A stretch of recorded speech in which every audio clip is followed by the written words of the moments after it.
So let's jump into Tazria. So there's two main sections of Parshas Tazria.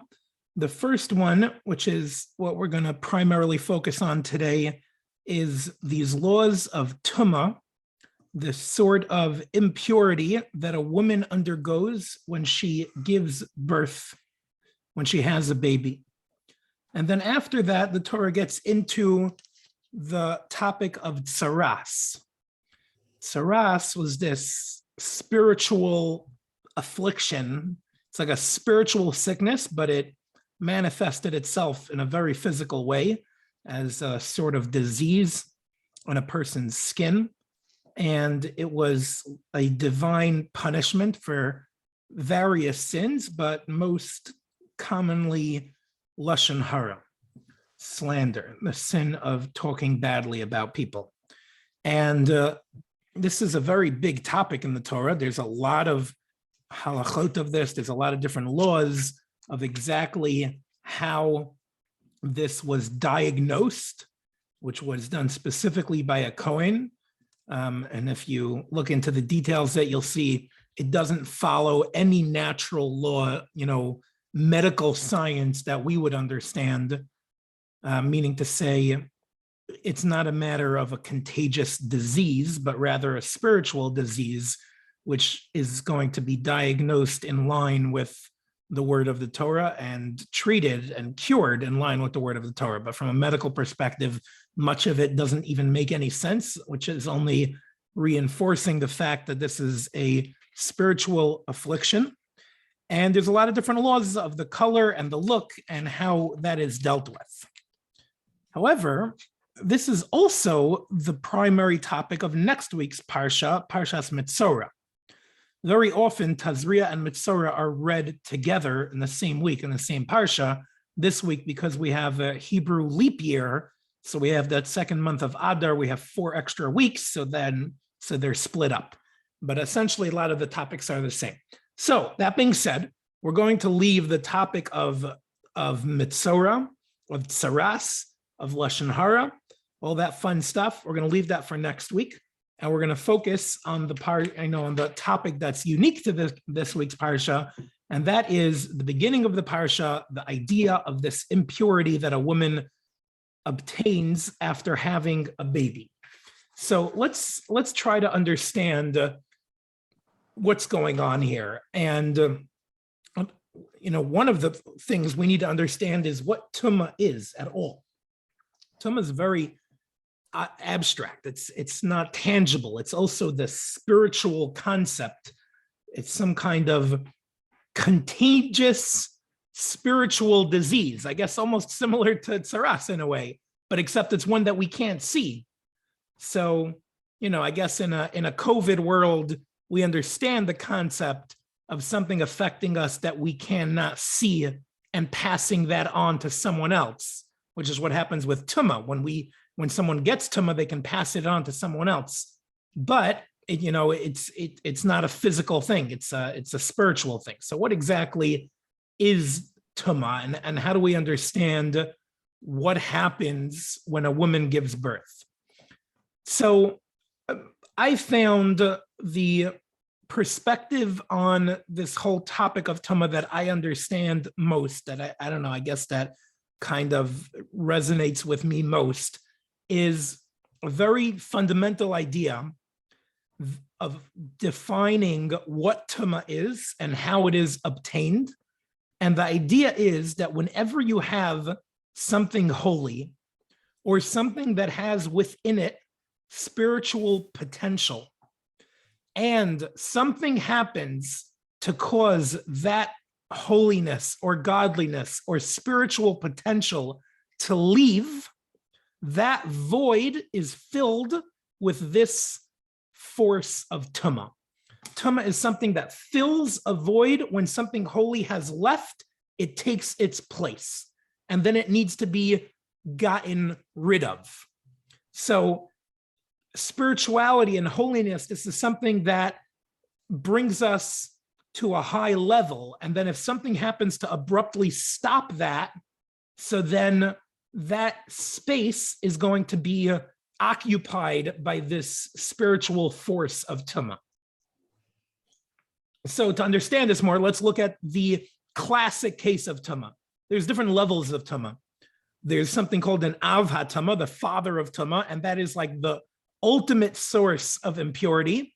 And then as Tumah is passed along, so if somebody, me or you touch something that's an Av HaTumah, we become a Rishon with Tumah, a first level of contaminated. And then when we touch someone else, they can become second level, a Sheni and Shlishi, and so on. So the most classic case of an Av HaTumah is a dead body of a person. And with this understanding of what Tumah is, I think we can understand why a dead body is such an ultimate cause of Tumah.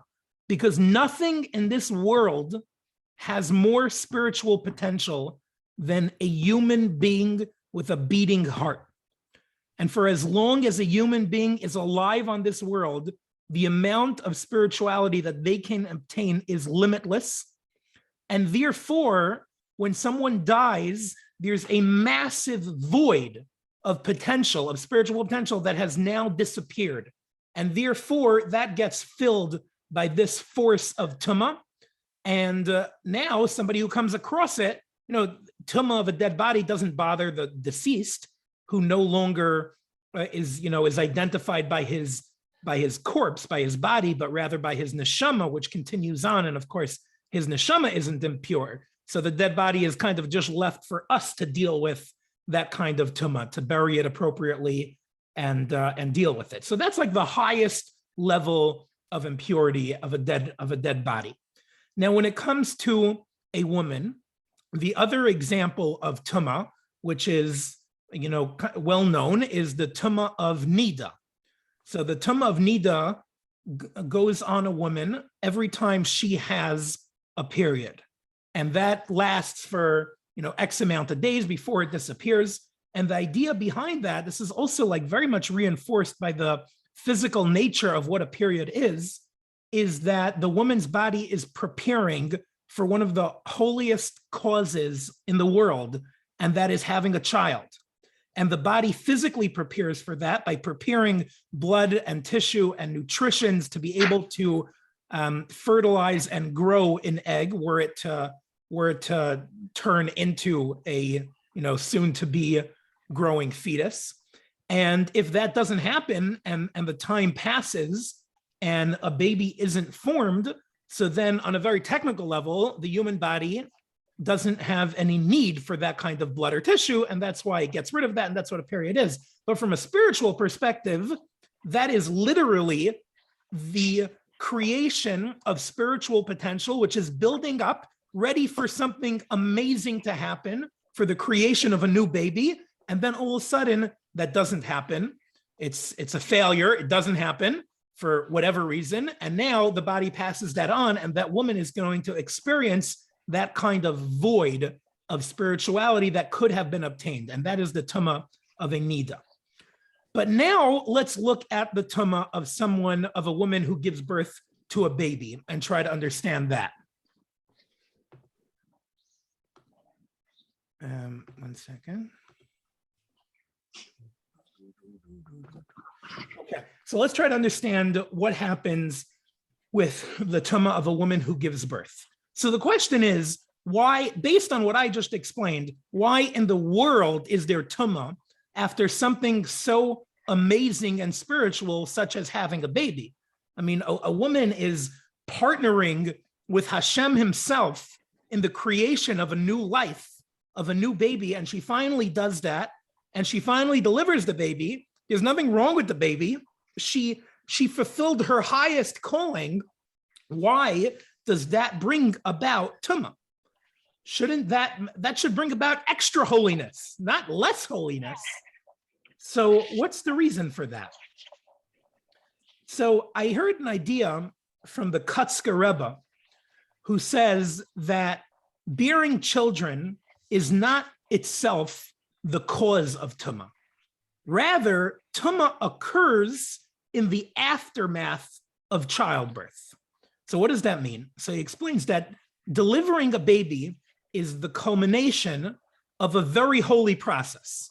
And he actually says, I didn't see a source for this. I'd be curious to see a source, but he actually says that during pregnancy, a woman has a very special level of holiness to her. And there's this kind of level, extra special kedusha that she has because she's on a very holy mission. She's partnering with the creator of the world in creating a new person. So she's serving as the vehicle for this divine process of creating and nurturing and protecting life within her. And that is an immense level of spiritual potential. So with the opening of the womb, when delivery day comes and the woman actually gives birth, so now we're marking the conclusion of that godly state of being within her. Yes, of course, she's done nothing wrong. She's taken this to the finish line and, hopefully given birth to a healthy baby. But at the end of the day, when it comes to her body, she has just created a massive void. This tremendous level of spirituality has now left her. It's amazing that there's now a baby to speak for that. But when it comes to her herself, she has a void that's going to be immediately picked up by these forces of Tumah.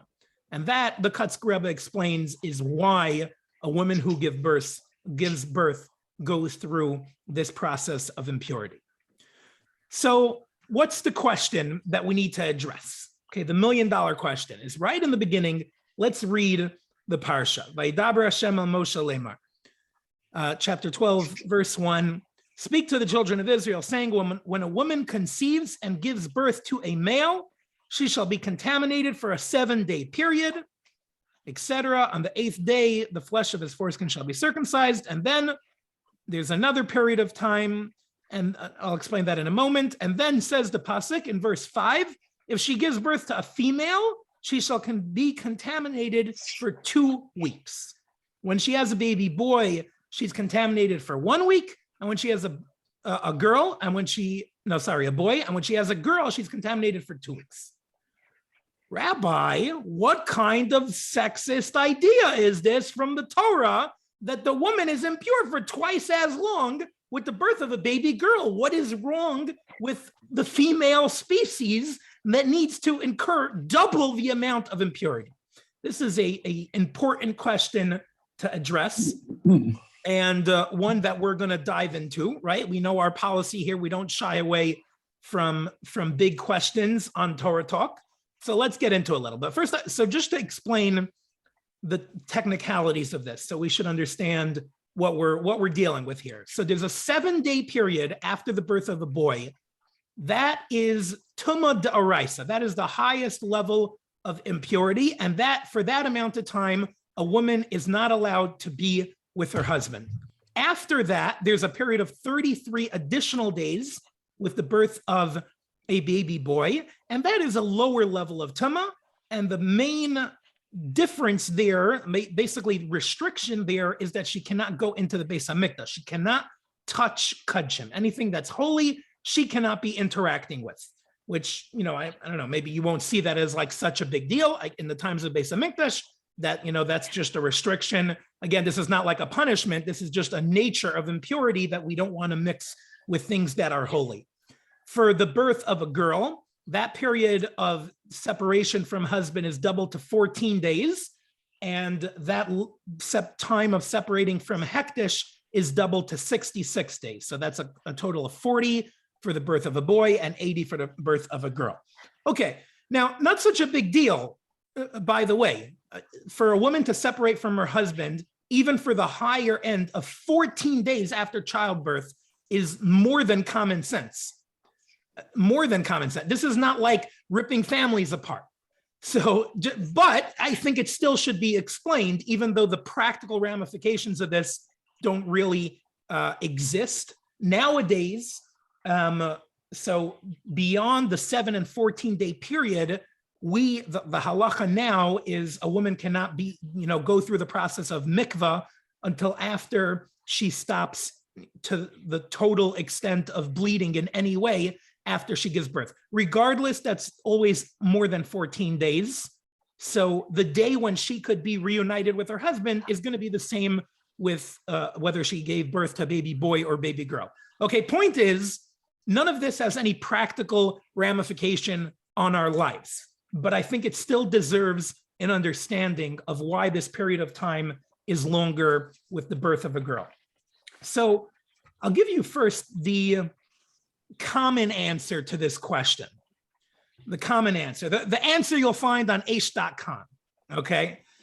So the common answer is using this perspective that purity and tumah, that tumah comes to something that lost its spiritual potential. That's what we started off with, this idea when something that has this holiness and spiritual potential leaves, its place is filled by tumah.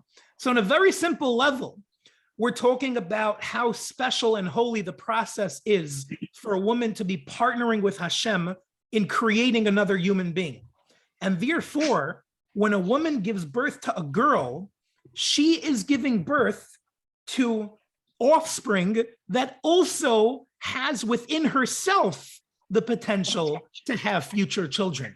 So in the realm of spirituality, this is a double act of holiness, because that girl that she's giving birth to, one day, God willing, will be able to have a child of her own. So if you want to count up how much spiritual potential is in this creation, the girl will essentially have like this double level. And therefore, the void that's left is twice as big and requires twice as long of a process to get rid of. Okay, I think that's logical and understandable. I love that, it's one of those answers that you start off thinking, oh, what does the Torah think about women? And then you're like, wow, okay, turns out the Torah respects women more than I ever thought they did. But I want to get into another perspective that I saw this week that I think is awesome. And it's from our new favorite at TorahTalk, Rav Hirsch. Okay, Rav Hirsch is our new favorite. So we saw one about a month ago, and I've been basically, reading through it each week and pulling out another gem, absolute gem from Rav Hirsch each time. So he talks about, let's find this here.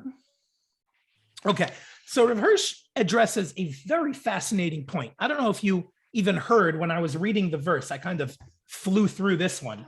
But right in the beginning of the Parsha, when it says, verse 2, says, speak to the children of Israel, saying, when a woman conceives and give birth to a male, she shall be contaminated for a 7-day period.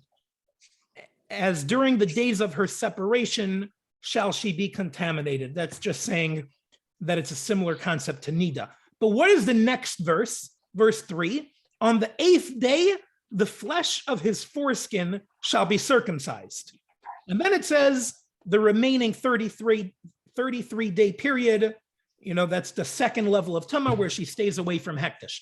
What in the world is the mitzvah of circumcision, Milah, doing in middle of this sentence? Literally in the middle of the sentence, the Torah says, okay, you give birth to a baby boy, Tameh for 7 days, 8th day he gets a bris milah, and then you have the 33 more days. What does the boy have to do with this process? The milah is on the kid himself. So it almost sounds like part of the process of the mother becoming pure is the baby getting a bris milah. What do they have to do with each other? What in the world do they have to do with each other? The boy isn't impure. A milah doesn't make him more pure. And if the mother is impure, why does the boy's milah help her? And if that's the case, what happens by a girl? There's just a lot of questions here of what milah is doing in the middle of this. So Rav Hirsch says, by the way, this is obviously not the time that the Torah is teaching us about the mitzvah of milah. That happened with Avraham Avinu, and the Torah doesn't say any laws here. It's just like this quick forward mention, oh yeah, the boy gets a bris milah. So Rav Hirsch says it must be that there's a connection between these two things. It must be that part of this process of the woman becoming pure involves the bris milah of her son. And the question is, what do the two have to do with each other? So Rav Hirsch wants to say, I want to set up what's going to be the answer here.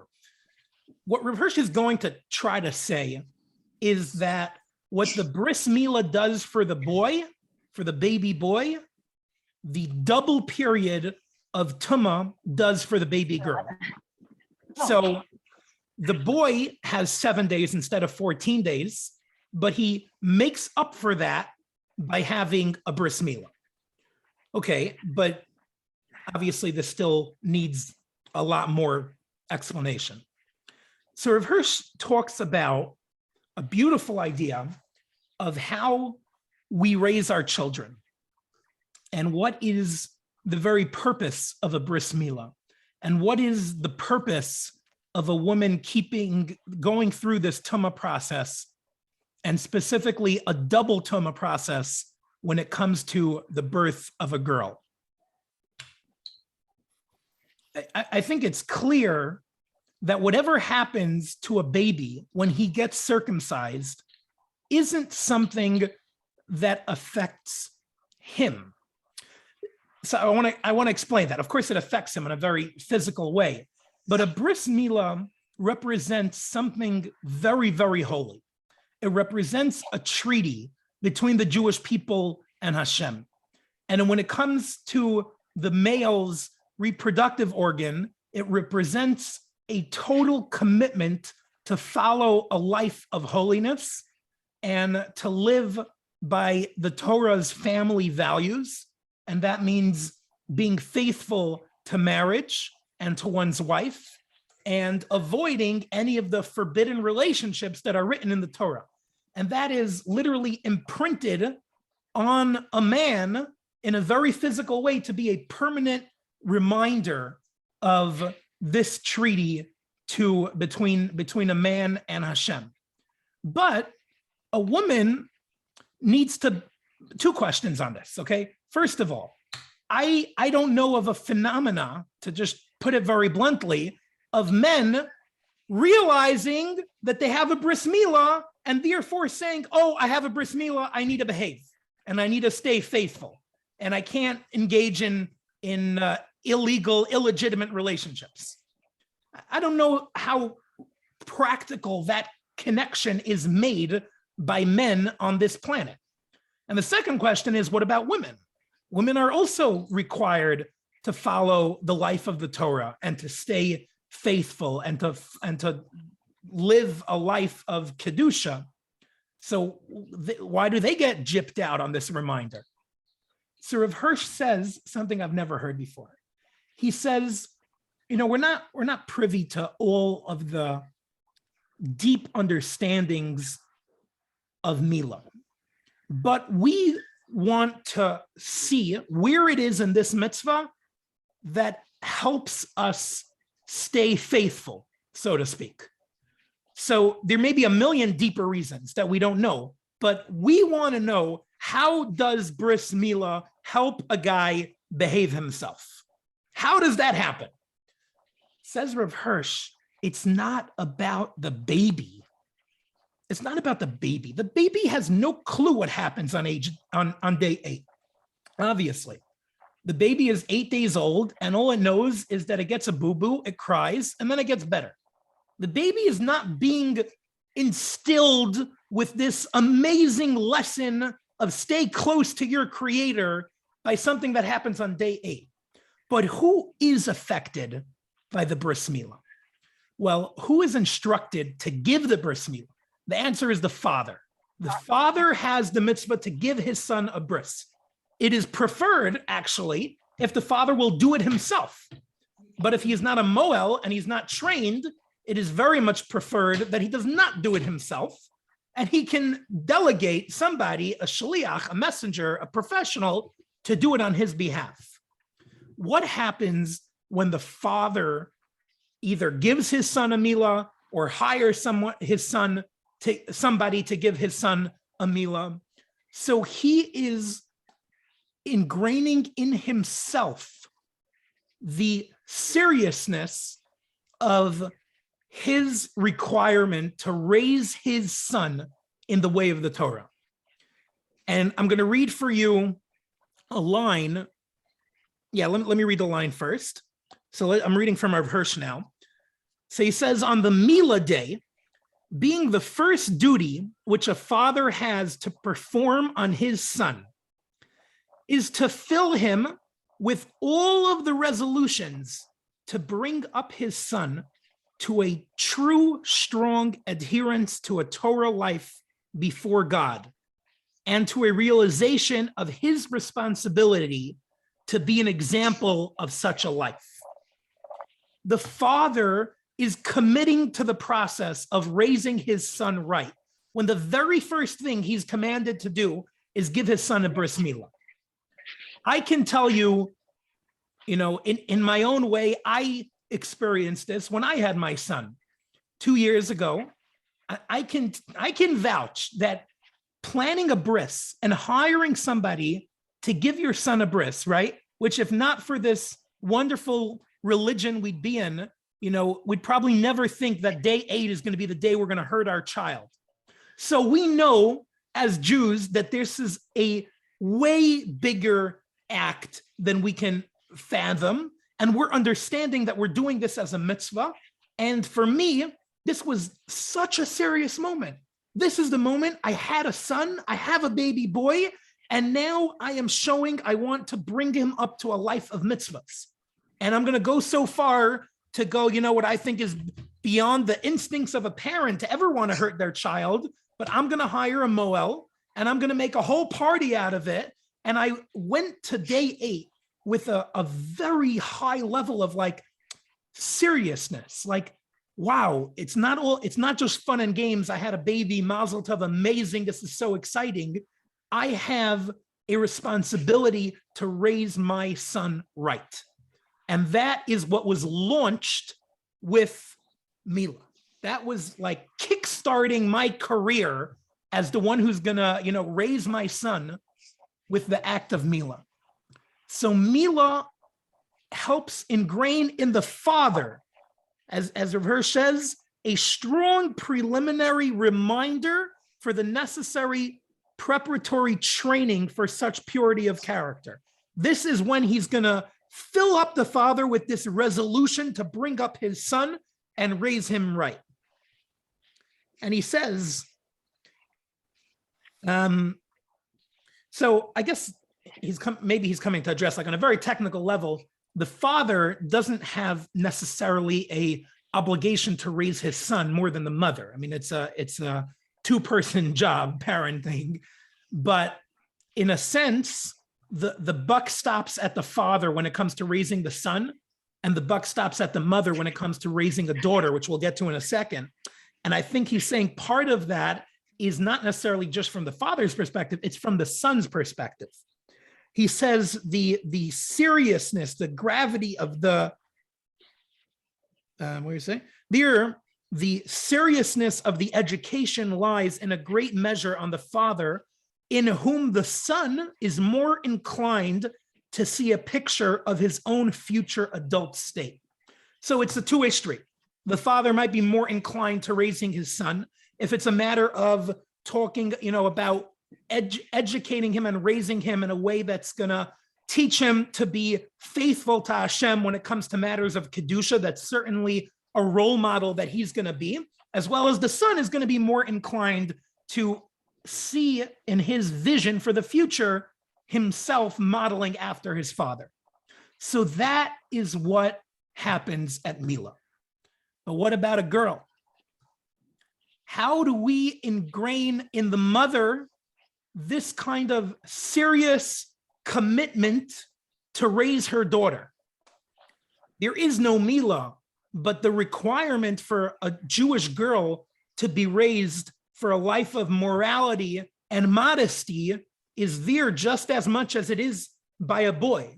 So how is this going to happen with the girl? Says Rav Hirsch, the double period of impurity is the message to the mother. The same message that the father got in the requirement for him to do Milah on his son is the message to the mother with the double level of tumah. The message is, you just had a baby girl, and now you're going through an extra level of Torah.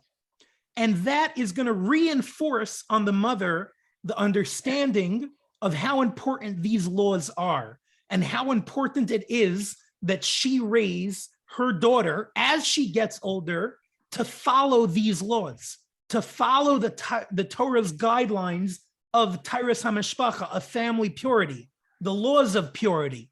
So by her going through this double dose, she's internalizing that she needs to raise her daughter in purity and raise her daughter to have a high moral standard and a level of modesty. Let me read for you from Rav Hirsch.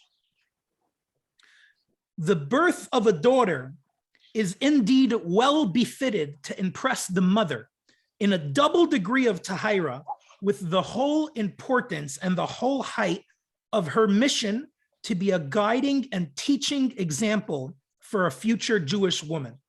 After all, the maternal influence on the height of the future moral standard of her daughter is double as great as on that of her son. With the daughter, the mother is at the same time pattern as well as former of character, and the birth of each daughter has doubly to arm herself for the child and for herself to tread the lofty path of purity and morality up to the heights preached by the sanctuary of God. So the mother is bonding with her daughter. They have a double amount of time that she has these kinds of restrictions, and she has more time to be with her daughter, and she has more time to think about, wow, this is a very serious matter, this whole tahira business. I must raise this beautiful little girl in the ways of morality and modesty, so that as she's growing, she understands what it is, what it means to be a Jewish woman and to follow the life of the Torah. So that's the idea of Rav Hirsch. What do you all think of that? Has anybody ever heard this idea before? Bonnie, what do you say? Yeah.